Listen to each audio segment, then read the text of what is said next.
ಈಗಾಗಲೇ ನಿಗದಿಯಾದಂತೆ ಬಿಜೆಪಿ ರಾಜ್ಯ ಸರ್ಕಾರದ ವಿರುದ್ಧ ಹೋರಾಟವನ್ನ ಮಾಡ್ತೀವಿ ಅಂತ ಏನ್ ಹೇಳಿದ್ರು ಕಾಲ್ ತುಳಿತ ಪ್ರಕರಣಕ್ಕೆ ಸಂಬಂಧಪಟ್ಟಂತೆ ಆ ನಿಟ್ಟಿನಲ್ಲಿ ಈಗ ದೊಡ್ಡ ಮಟ್ಟದಲ್ಲಿ ಹೋರಾಟವನ್ನ ಬಿಜೆಪಿ ಹಮ್ಮಿಕೊಂಡಿದೆ.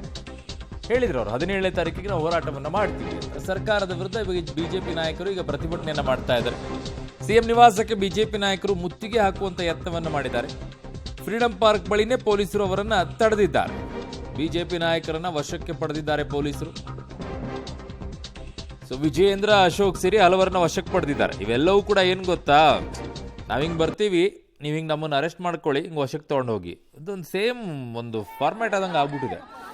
ಪ್ರೊಟೆಸ್ಟ್ ಅಂದರೆ ಒಂದು ಪ್ರೊಟೆಸ್ಟ್ ಮಾಡ್ತಾರೆ, ಅಲ್ಲೊಂದಿಷ್ಟು ಹೋರಾಟ ಮಾತಾಡ್ತಾರೆ, ಆಮೇಲೆ ಮುತ್ತಿಗೆ ಅಂತ ಹೋಗ್ತಾರೆ, ಗೊತ್ತವರಿಗೆ ಪೊಲೀಸರು ವಶಕ್ಕೆ ತೊಗೊಳ್ತಾರೆ ಅಂತೇಳಿ ಒಂದು ಜಾಗದಲ್ಲಿ ವಶಕ್ಕೆ ತೊಗೊಂಡ್ಬಿಟ್ಟು ಪೊಲೀಸರು ಕರ್ಕೊಂಡು ಹೋಗ್ತಾರೆ. ಸೇಮ್ ಪ್ರೊಸೀಜರ್, ಎಲ್ಲ ಒಂದು ರೀತಿ ಡ್ರಾಮಾ ಥರ ಇರುತ್ತೆ.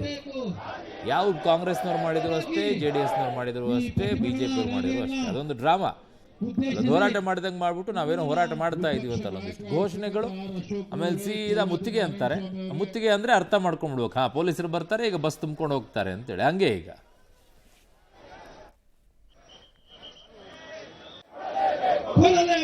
ಕೊಡಲೇಬೇಕು DK ಶಿವಕುಮಾರ್ಗೆ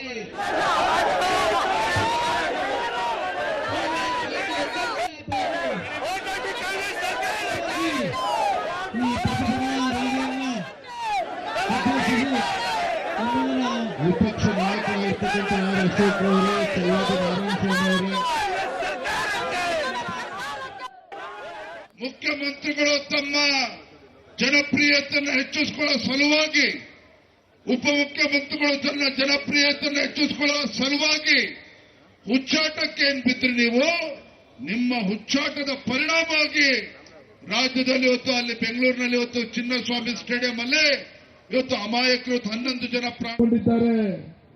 ಇಂಥ ಬಂಡ ಸರ್ಕಾರ, ಇಂಥ ಬಂಡ ಮುಖ್ಯಮಂತ್ರಿಗಳು, ಉಪಮುಖ್ಯಮಂತ್ರಿಗಳು ಒಂದು ಕಡೆ ರಾಜ್ಯ ಸರ್ಕಾರ ತನ್ನ ಜನಪ್ರಿಯತೆಯನ್ನು ಕಳ್ಕೊಂಡಿದೆ.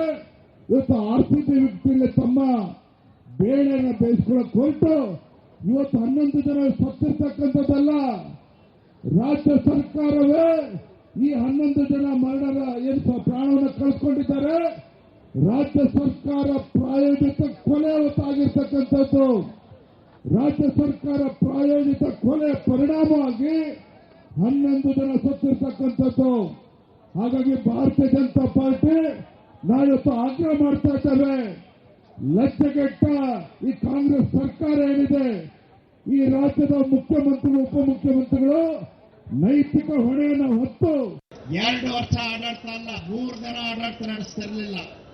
ಮಾನ ಮರ್ಯಾದೆ ಬಿಟ್ಟು ಲಜ್ಜೆಗೆಟ್ಟು ಭ್ರಷ್ಟಾಚಾರದಲ್ಲಿ ಮುಳುಗಿರ್ತಕ್ಕಂಥ ಸಿದ್ದರಾಮಯ್ಯನವರ ಸರ್ಕಾರಕ್ಕೆ ಜನ ಚೀಮಾರಿ ಹಾಕ್ತಾ ಇದ್ದಾರೆ.